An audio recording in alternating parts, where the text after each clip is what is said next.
İnsan bazen hayatını sorgular. Der ki, ben istediğim hayatı yaşıyor muyum? Doğru seçimler yapıyor muyum? Neden içim bu kadar sıkılıyor? Peki kaderini doğru yaşıyor mu?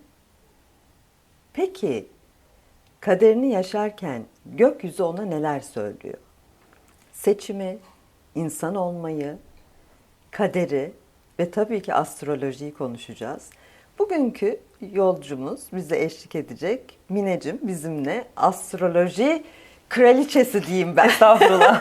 En fazla hizmetkar olabiliriz. Vallahi canım o kadar mütevazısın ki biliyorum ama Estağfurullah. gerçekten çok izleniyorsun, çok merak ediliyorsun aslında. Ben Deniz'in fikri ne biliyor musun Mine seninle ilgili? O kadar bizdensin ki, o Yani. kadar samimisin ki. Başka bir yolu yok ki zaten. Yani o samimiyet de insanlara geçiyor biliyor musun? Çok şükür. Ben Deniz hep bunu deneyimledim programlarımda. Yani ne kadar samimi olursan, ne kadar içten olursan bilgi tabii ki hepimiz için kıymetli. Ama bu bilgiyi yaşayanlardan olduğunu düşünüyorum. Şükürler senin. olsun. Evet, ben de öyle yapmaya çalışıyorum. Ben bu işte kendimi hep hizmetkar olarak görüyorum. Hatta benim çok seviyorlar. Gökyüzü Memuru ismi. Bana patentli bu arada bu isim. Uykusuz Gökyüzü Memuru. Güzelmiş bu. Evet. Ben gökyüzü memuru olabilirim. Astroloji haritası sadece bir harita mıdır? Yoksa bir kader sözleşmesi midir? Sadece bir harita olamaz. Kesinlikle. Mesela ben kadere, astrolojiyi böyle bu kadar iyi bilmediğim çocuk zamanlarımda kadere şöyle inanırdım. İşte doğacağın zaman belli, hangi anne babadan geleceğin belli, öleceğin zaman belli. Bunlar kaderdir. Onun dışındakiler insanın elindedir diye kendimce öyle düşünüyordum. Sonra öyle şeyler görmeye başladım, öyle hikayeler görmeye başladım ki ağlıyorsunuz bazen, biliyor musunuz? Bir insanın kaderinin bu kadar gerçekten orada onu görüp onu yaşadığını anlayınca ağlayabiliyorsunuz. Öğrencilerimden mesela çok ağlayanlar oluyor derslerde. İnsanların kaderiyle yüzleştiğinizde, kaderin hak olduğunu gördüğünüzde ağlamaya başlıyorsunuz. Sonra bir karmaşa başlıyor. Madem benim yaşayacaklarım bu kadar belirliyse ben niye boşuna çabalıyorum gibi? Hayır. Şöyle düşünmek gerekiyor o noktada. Öyle bir yaradan ki, öyle bir Allah ki geçmişini, geleceğini, her şeyini hesaplamış. Her şeyi matematiksel bir şekilde hesaplanmış. Bakıyorsun mesela 30 yıl sonraki solar return'ünü de görebiliyorsun. Neler olabileceğini. Çok sadece şunu yapamıyorsunuz. Mesela olasılıkları tahmin edebiliyorsunuz. Gerçekten ne gerçekleşeceğini nokta atışı bilmek mümkün değil tabii ki. Ama olayların gidişatını, başınıza gelebilecekleri kestirebiliyorsunuz. Ve böyle baktığınızda kader bu işin çok fazla yerinde. Kaderinizle ilgili belirgin manevraları, nasıl bir karakterin olacak, nasıl bir aileden geleceksin, babanla ilişkilerin nasıl olacak, evlilik veya eş seçimlerin nasıl olacak, çocuk sahibi olur musun, olmaz mısın, olası ölüm sebebin ne olabilir, olası hastalıkların neler olabilir, kariyerinde ne yapabilirsin. Ama bunu bir mahkumiyet gibi de düşünmemek lazım. Örnek veriyorum, her güneşi Aslan'da 10. evde olan kral olsaydı dünya kraldan geçilmezdi. Tabii ki. Şimdi burada bunu şöyle okumak lazım. Sana verilen yetenekleri okuman gerekiyor. Benim güneşim Aslan'da ve 10. evdeyse şunu bilmeliyim. Ben liderlik yapabilme özelliklerine sahip olabilirim. Kendi işimi kurabilirim, kendi yolumdan gidersem parlayabilirim. Ama birisi bunu gider bir oto tamirhanesi açar, onun başına geçerek yapar. Öteki şarkıcı olarak yapar. Haritadaki diğer potansiyelleri de incelemek gerekiyor. Yani şunu söylemek lazım. Haritalar da gölgeli veya aydınlık çalışabilirler. Haritanızı iyi çalıştırmazsanız, kötüye enerjinizi sarf ederseniz o haritadaki iyi ihtimaller sizi bulmamaya başlar. Mesela baskın taraf ne? Nereye kişi daha çok vurgu yapıyor? Bazen de şöyle oluyor. Mesela yükselen ve yükselen yöneticisi kavramı çok önemlidir astrolojide. Yükselenin yöneticisini görmeyen evlere düşmesi, yükselenin başka gezegenlerle temas etmesini sağlar. O zaman kişi kendi amacından sapabilir. Hitler gibi. Kendi amacından sapabilir. Mesela aslında adamcağız sanat yapmak istiyormuş. Venüs boğa, Mars'la kavuşuyor boğada. Ama onun yükselenine öyle bir kör noktadaki Satürn'ü daha net görüyor mesela. Ve demiş ki ben artık sanatçı değil, zalim biri olmak istiyorum.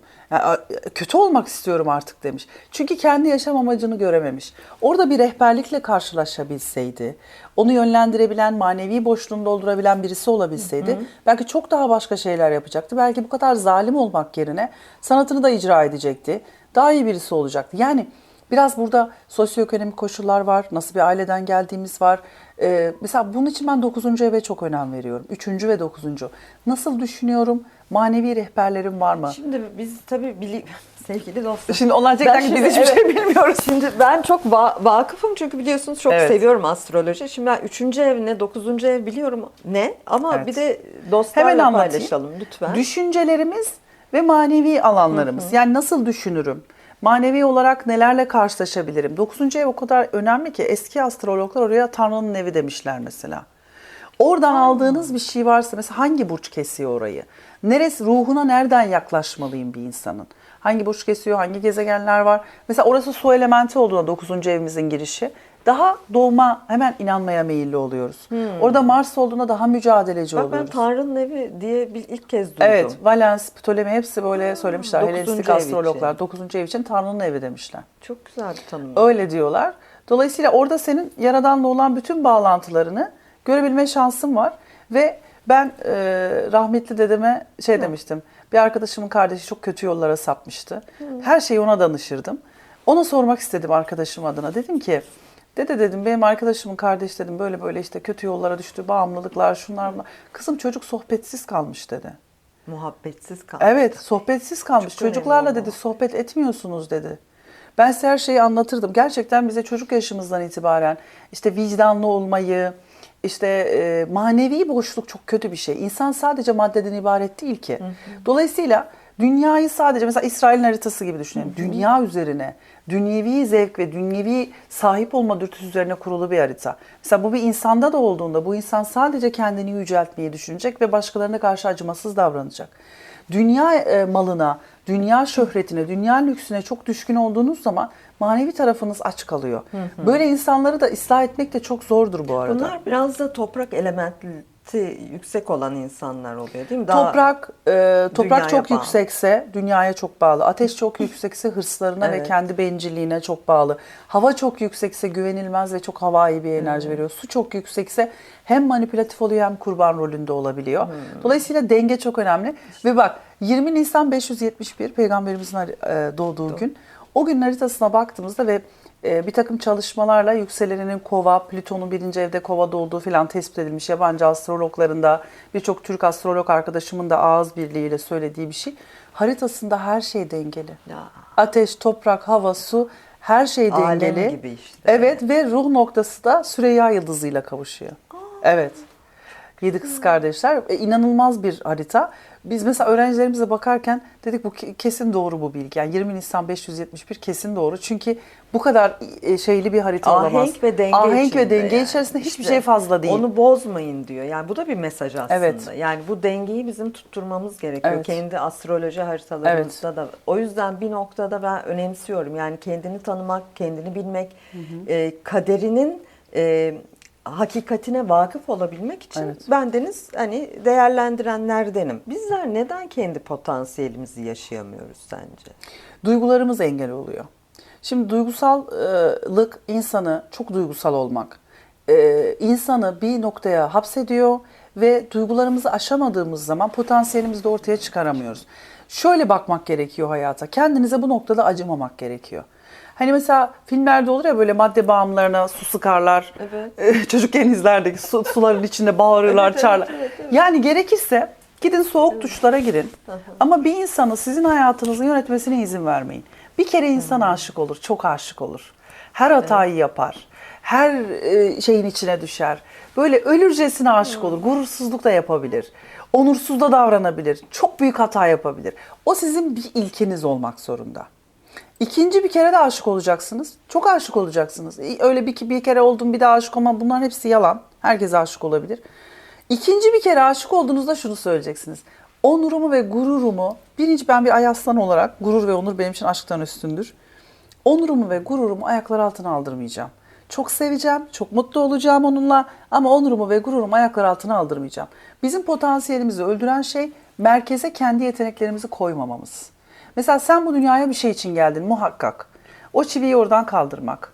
İşte bir çocuğu okula göndermek. Belki sen burs verdiğin bir çocuk dünyayı kurtaracak. Ya. Belki senin diktiğin bir fidan bir şeylerin ne bileyim kuşların şunların bunların beslenmesine sebep olacak, ekolojiye katkı sağlayacak. Senin bu dünyadaki görevin çok küçük gibi görünen çok büyük bir şey de olabilir. Gerçekten çok büyük bir şey de olabilir. Mesela ben her zaman söylüyorum. Ben öncelikle kendi hayat amacımla evliyim. Birine ne kadar aşık olursam olayım, birini ne kadar seversem seveyim, kendi hayat amacıma ihanet edemem. Şahane bir slogan. Bir daha söylesene şunu. Çok Ben güzel. önce kendi hayat amacımla evliyim. Ne kadar aşık olursam olayım, ne kadar seversem seveyim. Her ne olursa olsun o hayat amacıma ihanet edemem. Çünkü biz bu dünyaya birinin çocuğu, birinin karısı, birinin kızı, birinin öğretmeni, birinin bir şey olmaya gelmeden önce kendi en yüksek potansiyelimizi ortaya çıkarmaya geldik. Sen benim annemsin, sen benim babamsın, evlatlık görevlerim var, evladıma annelik görevim var, babalık görevim var. Ama ben niye geldim buraya? Ben buraya niye geldim? Benim burada bir yapmam gereken bir şey olmalı. Kendini belki çok anlamlı görmek, bazıları diyor insan kendine çok anlam yüklüyor. Hayır, anlamlısın çünkü sen senden başka hiçbir canlı mehtaba bakıp şiir yazamaz. Ya. Senden başka hiçbir canlı bir kaybettiği yakınının hatırasını 30 yıl taşıyamaz. Sen tabii ki anlamlı bir varlıksın. Çok iyi. Ben şöyle bakıyorum olaya. Kendimizi çok anlamlı bulacağız ama kendimizi bazen çok anlamsız bulacağız. Bu bizi dengede tutacak, egomuzu. Ve bizim bu dünyaya gelirken bir amacımız var, bir potansiyelimiz var. Hepimiz bir ağacın tohumuyuz. Kimisi karaçalı, kimisi erik ağacı, kimisi muz ağacı. Sen o potansiyelini burada oluşturmak zorundasın. Bir kere aşık ol, bir kere bayıl, bir kere ayıl, bir kere isyankar ol. Yaşa bunu. Sonra de ki ben kendime ihanet ettim. Ben kendi potansiyelime ihanet ettim. Ama bu duyguyu da yaşamak zorundayız. O ezilmeyi, Tabii. kavuşamamayı, reddedilmeyi Bütün yaşamak duyguları zorundayız. deneyimlememiz gerekiyor. Evet, bunu bence. yaşadın ya. Aynen. İkinci kere kendine bununla ilgili şans vermeyeceksin. Eğer sen ikinci kere kendini ezdirirsen. Ben mesela çok babaç bir insanım. Hiç anaç değilimdir ben. Arkadaşlarım birisi için ağlarken kalk oradan çabuk kalk yine git şimdi kalk. Beni çıldırtma, ağlamayacaksın. Mesela anaç arkadaşlarımız beraber ağlar filan. Mümkünatı yok. Kalkacaksın ve kendini toparlayacaksın. Evet. Hiç sevmiyorum. Bir kez bunu yaşadın sen, bir kez bunları yaptın, kaybettin, üzüldün, battın. Bunun ben biraz da psikolojik bir rahatsızlık olduğunu da düşünüyorum. Mesela baktınız çok aşık oluyorsunuz, çok üzülüyorsunuz, her şeye kafanızı çok takıyorsunuz. Bir şeyler yolunda gitmiyor olabilir. Kendi potansiyelimize ihanet etmemizin yegane sebebi duygularımızı kontrol edemiyor olmamız. %100. Duygusunu kontrol eden insan oturur düşünür der ki ya ben birilerinin arkasından ağlamaya, birilerinin kölesi olmaya gelmedim ki buraya. Ben değersiz değilim ki, benim de bir annem var. Mesela ben hep nasıl üzüntüden vazgeçerdim biliyor musun? Annem duysa çok üzülür. Annem şimdi benim bunun için üzüldüğümü duysa annem aşırı üzülür.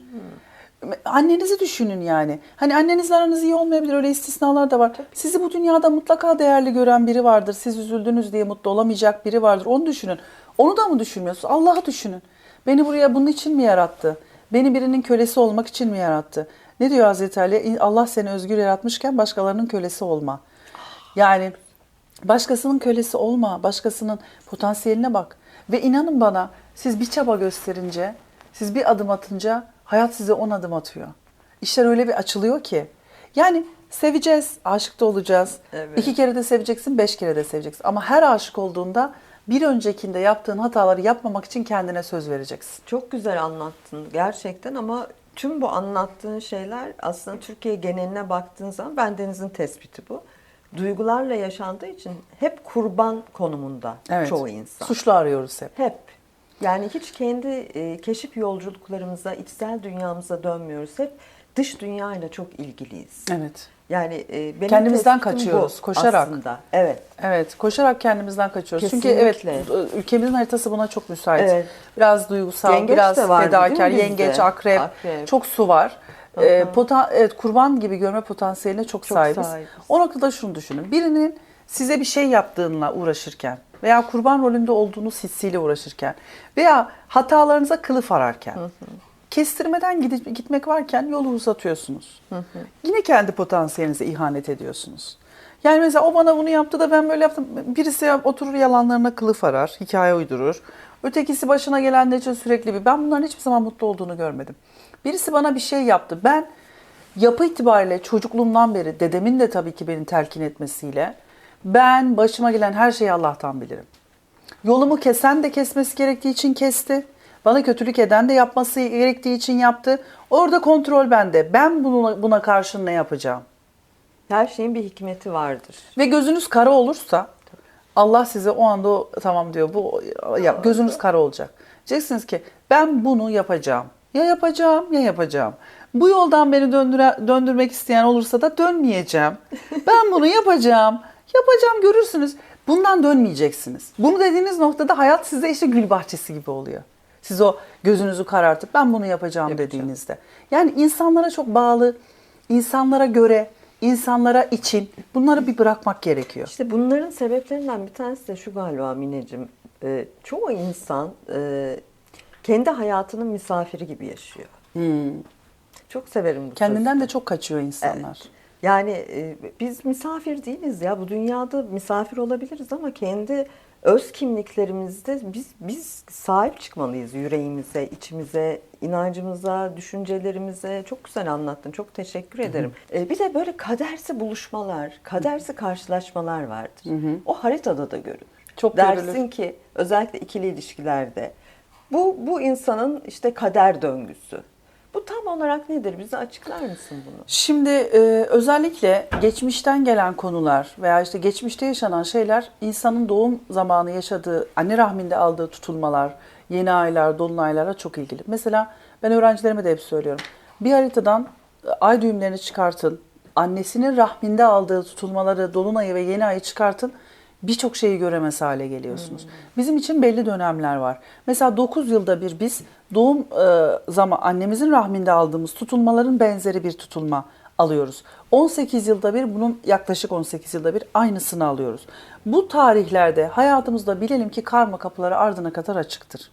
Karma kapısı ne demek? Geçmişte yaptığım bir hata ya da geçmişte yaşanan olaylar, buradan ders almadıysan bunların bazı tekerrürleri olabilir. Ve burada bilmen lazım. Mesela benim açımdan şu an karma kapıları ardına kadar açık. Ve ben bu süreç başladığından beri çok kıymetli dedemi kaybettim. İçimden bir şey, dünyaya karşı bir heves öldü bir yerde ve beni çok mutlu ediyor. Bu acının da hiç Öyle bitmesini oluyor. istemiyorum. Çünkü bu acı beni terbiye ediyor. Yani kimisi burada bir kayıp verir, bunu anlar. Kimisinin özgüveni birdenbire düşmeye başlar. Kimisi ilişkilerinde bir sorunla bunu yaşar. Dolayısıyla son noktada hepimize şunu söylüyorum. Retrolarda birbirini tanıyan ruhlar bir araya gelirler. Fakat bu ruhların bir araya gelmesi her zaman hayırlı olmayabilir. Bir arkadaşım yıllar önce Mars retrosunda biriyle tanıştı. Dedim ki bu adama dikkat et dedim. Bak Mars'ın tam retrosunun göbeğinde, behrinde geldi, buna dikkat et. Ya dedi çok şöyle de çok böyle de falan filan. Tam sen bilirsin dedim. Göreceksin sen ama dikkatli ol dedim. Sonra adamın da Mars'ı yanık.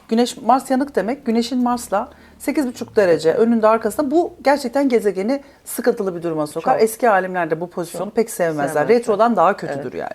Biraz Erkekte güvenilmez sevmediğim, insanlar. evet Güneş Mars çok yakınsa erkek haritasında özellikle sıkıntılı. Enerjisini nasıl kullandığıyla da ilgili tabii yani. Sporcuysa, hareketli bir insansa güzel çalışabilir ama genel olarak şiddete meyilli ve biraz öfkeli bir tarz veriyor. Hatta dolandırıcılıklarda bile gördüğüm bir görünüm. Neyse sonra ben bak haritasında da böyle sıkıntılar var. Çok narsistik bir haritası var. Çok ateş elementi yüksekti falan. Güneş Koç, Mars Koç vesaire. Oy oy oy. Sonra kızı böyle halka açık bir yerde tartaklamış, bir şeyler olmuş, tehditler falan dedi ki daha haklı çıktın dedi. Çok kötü oldu dedi. Çünkü şöyle düşünün. Mars retrosunda karşılaştınız, tanıştınız. Ben ruhların birbirlerini çok önceden tanıdığına inanıyorum. O ruhun sizde bir alıp veremediği var. Bir şekilde bir yerden bu gelecek. Karmik olarak da çok araştırıyorum bunu. Hani klasik astroloji direkt bunu böyle anlatmaz ama biraz da karma, batıdan ziyade doğu felsefesine de gittiğiniz zaman ve tecrübelerimle sabit ki bu ruhun sizden bir alıp veremediği var. Merkür retrosunda tanıştınız.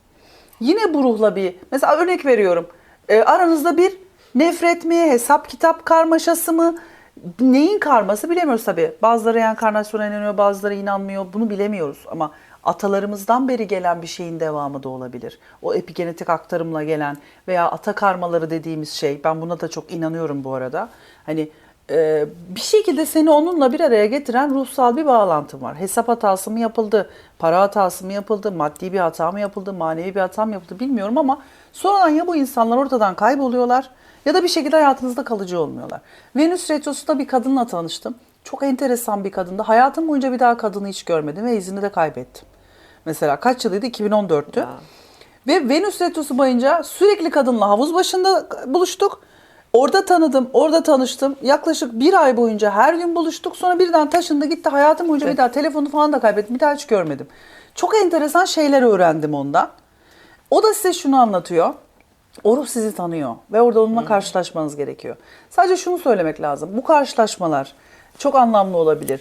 İnsanlara nazik davranın. Ama size nezaketsizlik yapıldığında da kendinizi korumaya alın. Yani bilmiyoruz. Belki alıp veremediği bir şey var. Belki senden bir şey alması gerekiyor. Bir şey öğrenmesi gerekiyor. Ama bel bağlamadan hani sonradan durumların değişebileceğini. Çünkü gezegenin retro olması gezegenin sorumlu olduğu konuyla alakalı problemli çalışması, çalışamaması, arıza vermesi gibi bir şey. Orada tanıştığın insanla düzeldikten sonra durumlar farklı hale gelebilir. Bu karşılaşmaların ruhsal olduğunu düşünüyorum kesinlikle.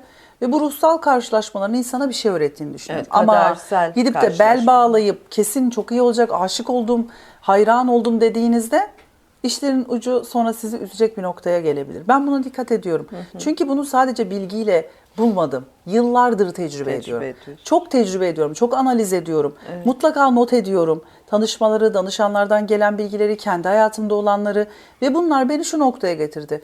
Retro dönemleri veya işte tutulma dönemleri çok karmiktir. Birbirlerini tanıması gereken ruhlar birbirlerinin karşısına çıkarlar. Çıkar.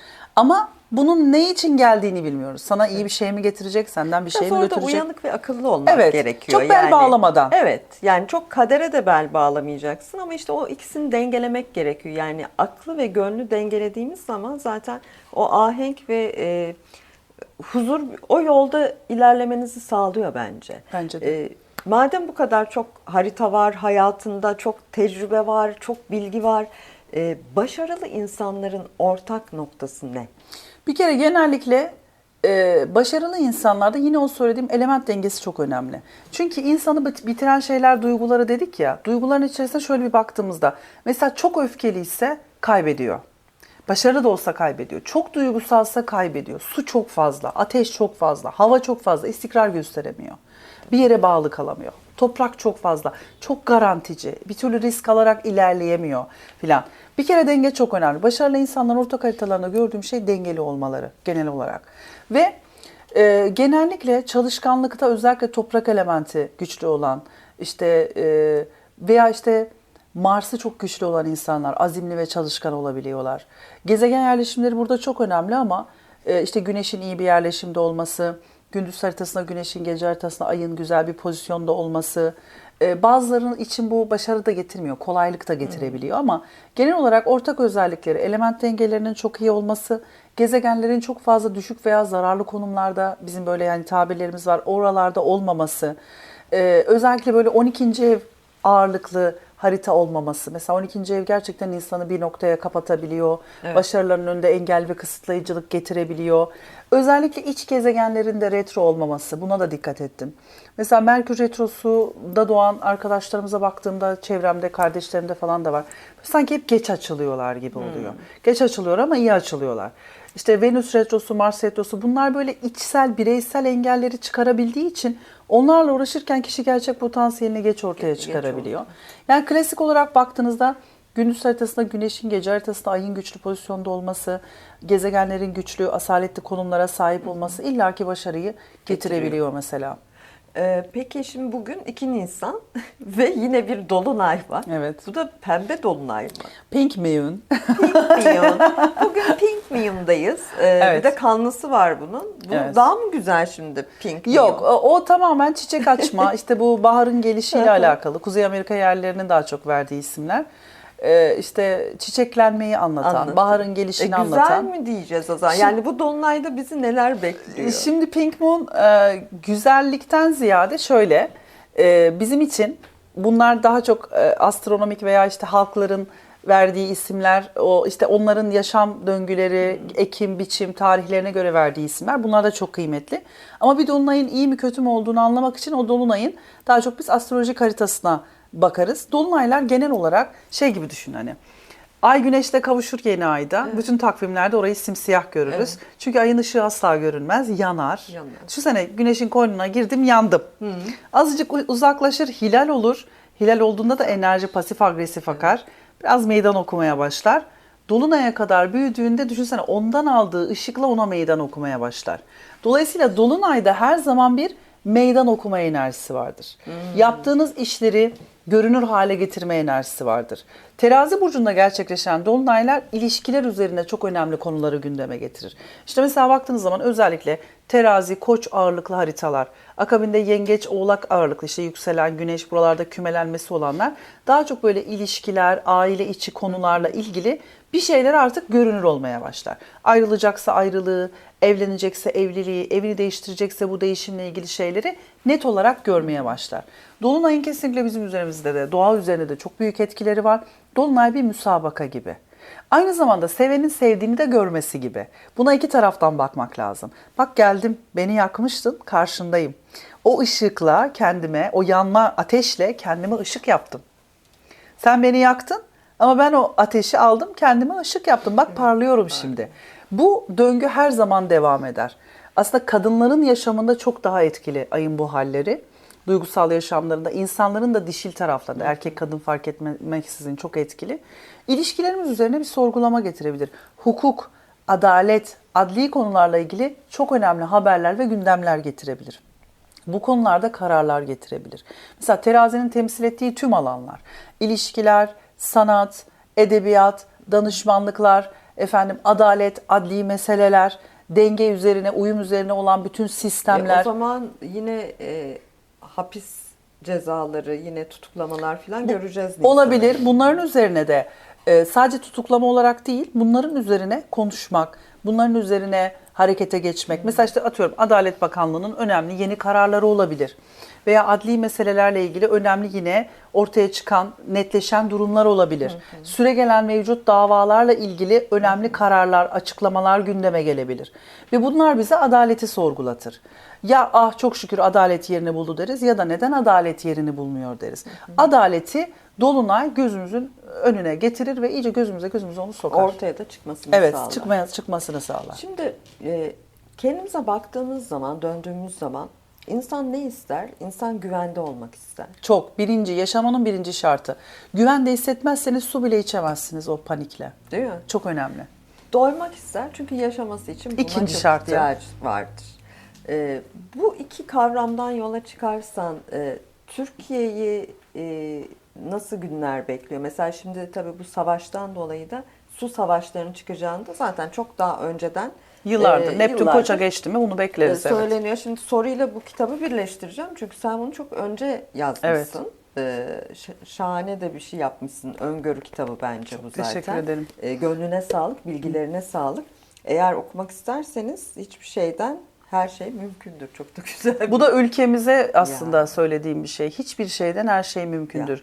Ne zaman ümidinizin tükendiğini hissederseniz, ne zaman ben bittim, buradan artık bir şey çıkmaz, bu iş olmaz, İşte ben bırakıyorum şapka, artık atıyorum yere, havlu atıyorum. Şapka mı havlu atma? Havlu atma. Değil mi? O noktada şunu düşünün. Hiçbir şeyden her şey mümkündür. Mesela diyorum ya Dolunay'da ne oluyor? Ay yanıyor. Alev alev yanıyor. Işığı bile görünmüyor. Takvimde bile simsiyah bir leke olarak görünüyor. Sonra zamanla o yanmanın etkisi onda bir parlamaya sebebiyet veriyor. Dolayısıyla bu Neptünyen bir şey gibi, hayal gibi. Hiçbir şeyden her şey mümkündür. Nasıl olacak? Evet, hiçbir şeyden her şey mümkündür. Tam bitti dediğiniz noktada başlar. Şimdi hepimizin böyle tabii ki tedirginlikleri dönem dönem oluyor. Öngörülerinden neler çıkartıyorsun? Yani ne yapmak gerekiyor? Çünkü bir kısım diyor ki işte stok yapın, işte savaş Türkiye'ye de yansıyacak. Bir kısım diyor ki işte su savaşları çıkacak, o olacak, bu olacak, altın yükselecek, Türk lirası düşecek. Ay böyle bir kaotik durum var. Ben bunu çok yanlış buluyorum bir defa. Şöyle söyleyeyim. Ne kadar hazırlık yaparsanız yapın. Siz ambar doldurun, stok yapın. Belki ilk sizin ambarınız vurulacak. Yani bana çok anlamsız geliyor. Bak ben Güneş Başak, Merkür Başak. Merkür Başak. Evet. Ve ben hiç stok falan yapmıyorum. Öyle bir şeyleri izlediğim zaman da sadece geriliyorum.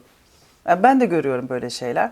Elbette ki hepimizin bir kileri olmalı, bir tedariği olmalı. Güzel bir şey bu. Ama insanlara ya sen istediğin kadar stok yap. Ölüm geldi cihane başarısı bahane. Sen ne yaparsan yap bir şey seni bulacaksa zaten bulur. Tedbirli olmak iyidir ama bunu biliyorsun kaç senedir? 5 senedir, 6 senedir. El feneri alın. Yok bilmem ne alın, yok şunu yapın. Ya bazen de belki o hazırsızlıktan bir cesaretle çıkacaksın. Yani bir kere bunlar insan psikolojisini olumsuz etkilemekten başka bir şey değil. Yapın yine stoğunuzu, bir kileriniz olsun. Ne bileyim, yapabiliyorsanız malınız mülkünüz yerindeyse kendinize bir yer altına da bir ev yapıverin. Yapın yani, bunda bir şey yok. Ama bu duyguyla yaşamak, her an başımıza bir şey gelecekmiş. Zaten senin başına bir şey gelecekse bunu kimse öteleyemez. Bir kere bunun rahatlığında ol. Ben 22 yaşında beyin damarlarım tıkandı, felç geçirdim. Hiç bilmezdim ki ben elimi oynatamayacağım, ayağımı oynatamayacağım. Şok oldum yani. Her şeyden önce ben kendi felç geçirmeme kendim şok oldum. Konuşamıyordum ama şok oluyordum. Ben nasıl bu hale geldim diye. Siz ne yaparsanız yapın, yaşanacak olan yaşanır. Burada yapılması gereken şey şu. Hepimiz bütün gerçekleri biliyoruz. Binlerce yıldan beri Anadolu toprakları hep birilerinin gözünü diktiği, Akrep burcu işte, Akrep güzelliği, hep birilerinin gözünü diktiği bir yer olmuştur. En verimli topraklara sahip olan vatan denilebilecek, çok kadim, hem tarihiyle, hem coğrafyasıyla, hem konumu itibariyle herkesin gözünü diktiği bir yer olmuştur. Bunlar hep vardı, sonsuza kadar da olacaklar. Ama biz o seviyeye doğru ne kadar zarar görsek de, acı çeksek de o seviyeye doğru gidiyoruz, gitmekteyiz. Bir kere ümitli olacağız. En sıkıştığın zamanda ülkeni terk etmeyi düşünmek yerine ben bu ülkede kendim ve toplumum için ne yapabilirim diye. Çünkü diğer gittiğin yerlerde araştırın, bak buradan daha iyi olmayacak. Ve sen hiçbir yerde öksüz çocuk gibi olacaksın. Hiçbir yerde senin o istediğin itibarı da sağlıyor. Gidenlere de bu arada bir şey demiyorum, gitsinler, gidebilirler. Farklı sebeplerden de gidebilirler. Herkes gidebilir, istediği yere gidebilir. Bu anlamda söylemiyorum. Gidenler de kardeşimiz. Onların da vatanperver duyguları olduğunu çok iyi biliyorum. Ama o birlik duygusunu bozmamak çok önemli. Biz birlik duygumuzu diri tutmak zorundayız. Biliyoruz, düşman da belli, ne istedikleri de belli, ne yapmaya çalıştıkları da belli. Binlerce yıllık bir planın peşine düşmüş, işte dünyayı en merkezden kontrol etmek isteyen güçler var. Ve bu güçlerin hedefinde tabii ki bizimki gibi harika bir ülkede vardır, olacaktır. Yani oradan çıkarlar, oraya da giderler. Bir insana yüz verirsen nasıl her yeri ele geçiriyorsa, birine yüz verdiğin zaman her şeyi yapmak ister, her yeri ele geçirmek ister. Şimdi bunlar durulmaz. Ben kitabımda da işte bu yüzden yazdım. Ben bu kitabı yazdığımda ortada daha savaş, İsrail-Filistin savaşı yoktu ve isimleriyle de yazdım. İsrail, Filistin, Lübnan, hepsini yazdım. Çünkü süreç artık başladı. Ve bu bugün bitecek bir şey değil. 2023 ile başlıyor, 2044-45 yılına kadar sürüyor. O kadar uzun mu O sürüyor? kadar uzun sürüyor. Savaş. Burada savaşta, yapılanmada, savaş biter. Bugün biter, başka bir yerle başka bir yerin savaşı başlar.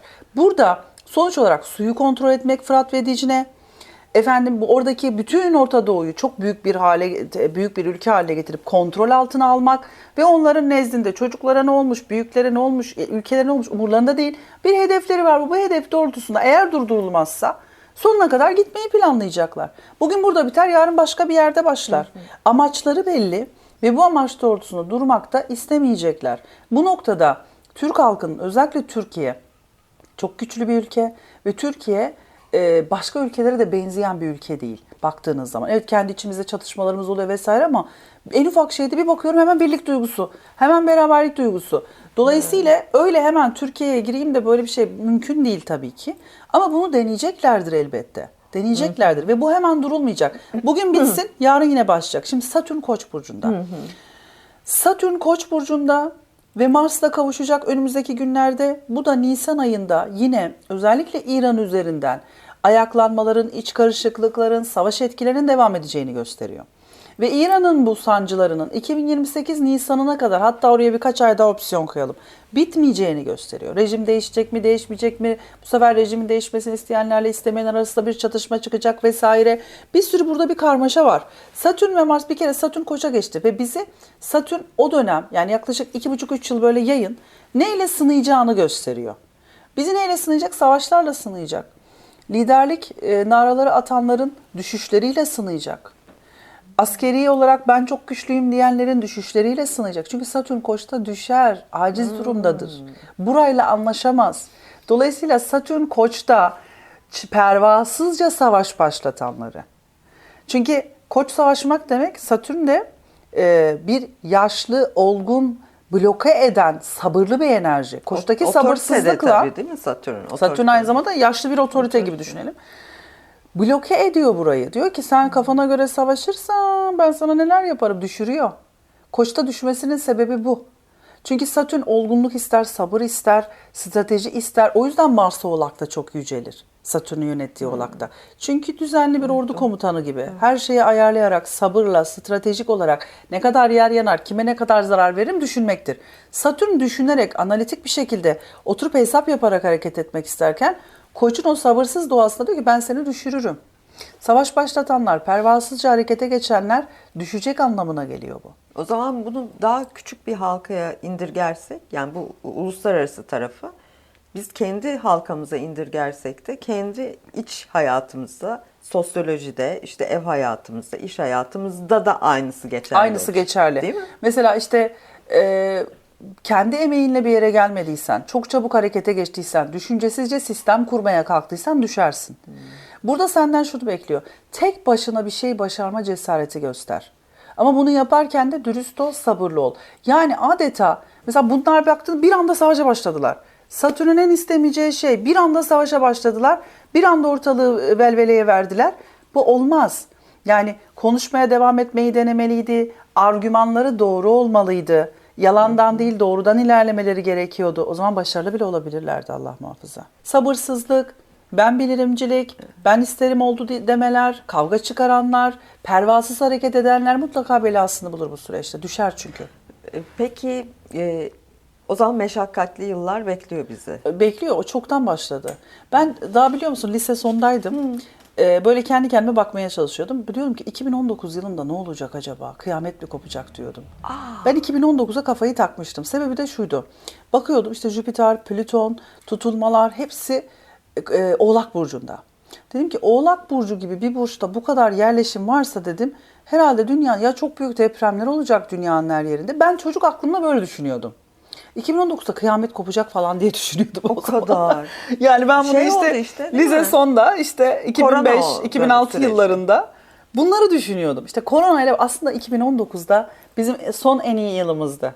2019'dan sonra dünya artık o pimi çekilmiş bomba gibi ve ama nereye götürüyor süreç biz oraya bakalım. 2019'dan sonra gerçekten hiçbir şey eskisi gibi olmadı. Aslında biz 2020 diyoruz ama 2019'la beraber o bizim son eşiğimizdi. Şimdi insanlara 2044-2045 deyince çok uzun geliyor olabilir. Ama biz hep kendimiz üzerinden düşünüyoruz hayatı. Şimdi 2019'da bir öngörü olmuş lisedeyken. Peki baktığın zaman dünyaya hangi riskler ve yine öyle eyvah diyeceğin yıllar geliyor? Şimdi 2029 ve 2030'un haritasından pek hoşlanmadım. Hatta tam bu haritalara bakarken yanımda benim hem öğrencim hem asistanım da onunla konuşurken bir bunalıma girdim. Dedim ki yani kadar. zorlu geldi bana. Dünya açısından 2029 ve 2030 yıllarında bir zorluk enerjisi var. Çünkü şöyle sen daha çok bu işten anlıyorsun. Bak Satürn ikizlerde. O sırada Mars'ın da ikizlerde olduğu bir tutulma var. Mars ikizlerde. Aldebaran. Ayın, Güneş'in, tutulmaların, Satürn'ün, Mars'ın hepsinin ikizler burcuna böyle asker gibi dizilmişler. Bu beni mesela biraz kaygıya sevk etti açıkçası. Sonra bir 2-3 gün içerisinde kendime geldim ve dedim ki hani benim öyledir mesela bir şeye kaygılandığım zaman ne yapabilirim kısmına bakmaya başlarım. Önce o kaygımı bir atlattıktan sonra. Şimdi öncelikle 2029 ve 2030 yıllarını hatta ben bunu hep böyle bir opsiyon alarak 2028'den itibaren 2029-2030 yayılarak 2031. Sonra bir de orada şu var. Satürn ikizlere geçmeden önce Boğa'da Plüton'la dik açısını gerçekleştirecek. Dolayısıyla dünya için sadece ülkemiz olarak düşünmüyorum bunu. Yine böyle bir takım doğal afetlerin arttığı ekstrem hava olayları. Mesela bu çok büyük kasırgaları ve fırtınaları getirebilir dünyada. Özellikle Amerika'da biliyorsun çok oluyor böyle şeyler. İşte askeri sistem, Aldebaran çünkü askeri sistemlerin komple değişmesi anlamına geliyor. O bir yıldız zaten. Çok önemli ve genelde komutanlarda da olan bir yıldızdır.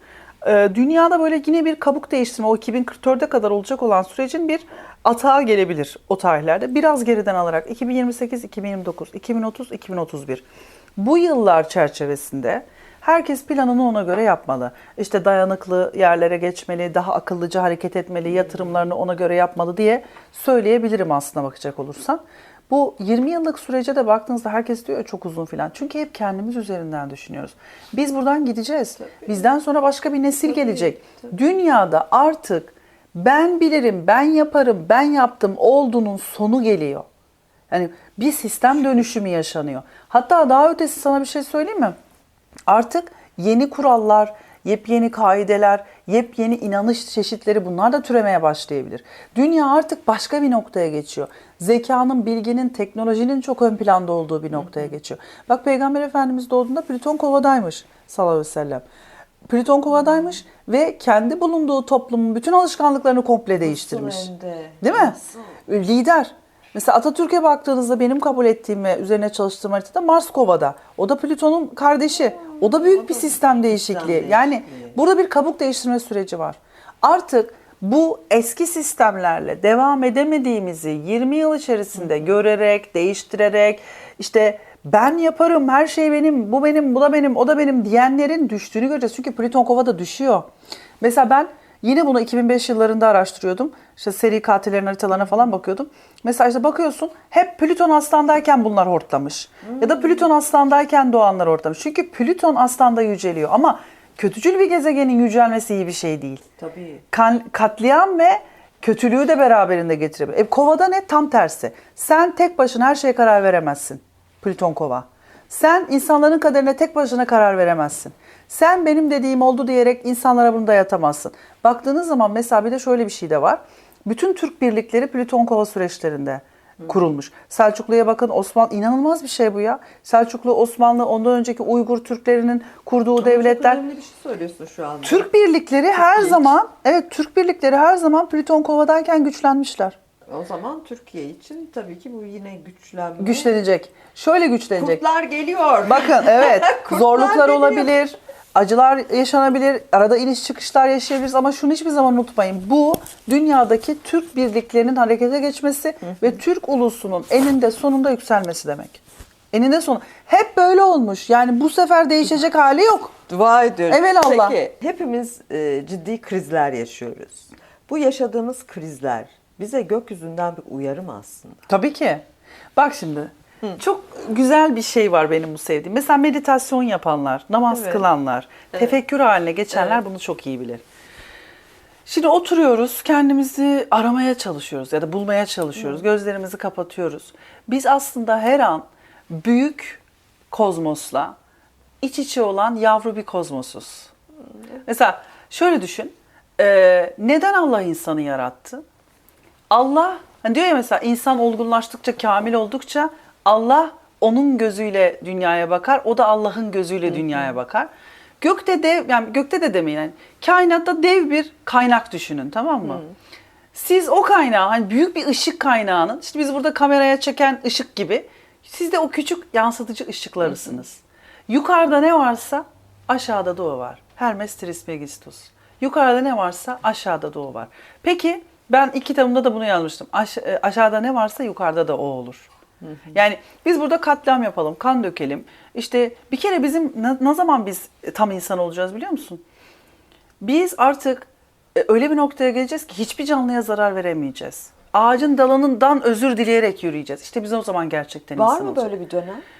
Artık belki bizim torunlarımızın Yani göre bir şey. yıl olarak. Yok öyle bir oturup hani bu ne zaman olur diye araştırmadım ama insanlık yok oluşa doğru koşarak gidecek ya da bu noktaya doğru gidecek. Öyle olduğunda insanlar melek olmuş olacaklar. Evet. Çok Çok mümkün yüksek gözükmüyor. bir bilinç çünkü bu. Çok yüksek bir Acayip bilinç. bir şey. Mesela düşünsenize siz her zarar verdiğiniz canlının sesini duysanız zarar verebilir misiniz? Aynen. İşte insan kendi içine döndüğü zaman, oturup o tefekkür halini yaşadığı zaman canlıların seslerini duymaya Onlar başlar. zaten zikir halinde. Bak bunu deneyin mesela. Bana deli diyeceksiniz. Ben 2017'de oturdum narla meditasyon yaptım.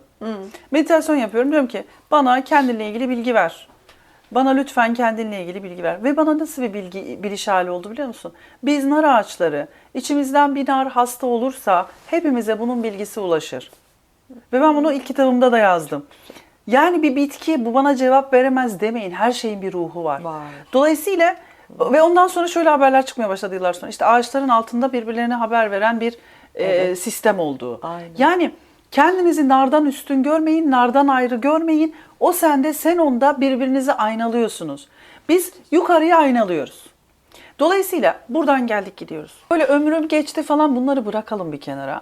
Biz buradan geçiyoruz ve ölmeden önce kendinizle buluşun. Ölmeden önce kendinizi tanıyın. Buna odaklanın. Ve yukarıda ne varsa aşağıda da o vardır. Ben burada kan dökerken yukarıdan bana rahmet inemez. Ben ne zaman o bilinç seviyesine gelirim? Ben gelirim, o gelir, çok büyük bir çoğunluk gelmeye başlarsa.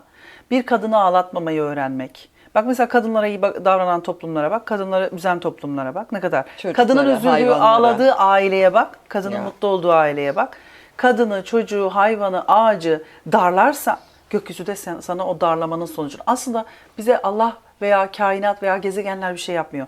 Biz kendi yaptığımız sonuçların yansımalarını yaşıyoruz. Yaşıyoruz. Bunu Bu kadar. anladıktan sonra ve sen dev bir kaynağa bağlı bir yansıtıcısın. O kaynakta ne varsa aynısı sende de var.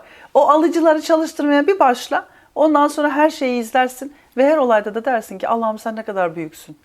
Sen nasıl yaratmışsın? Nasıl bir sistemin var? Nasıl bir zekan var? Böyle şükredersin. O zaman da ona buna üzülmeye gerek kalmaz. Hiçbir şeyi üzüntü gibi de algılamazsın. Kimseyi de suçlamamaya başlarsın. Bu senin yolculuğun. Yolculuğunu güzel yap. Bu kadar. Yolculuğunuzu güzel yapın. Eyvallah. Eyvallah. En güzel cümle. Hayırlı yolculuklar olsun. Hayırlı O zaman yolculuklar. hepimize. Hepimize. Hoşça kalınız efendim. Hoşça Sağ kalın. ol canım benim.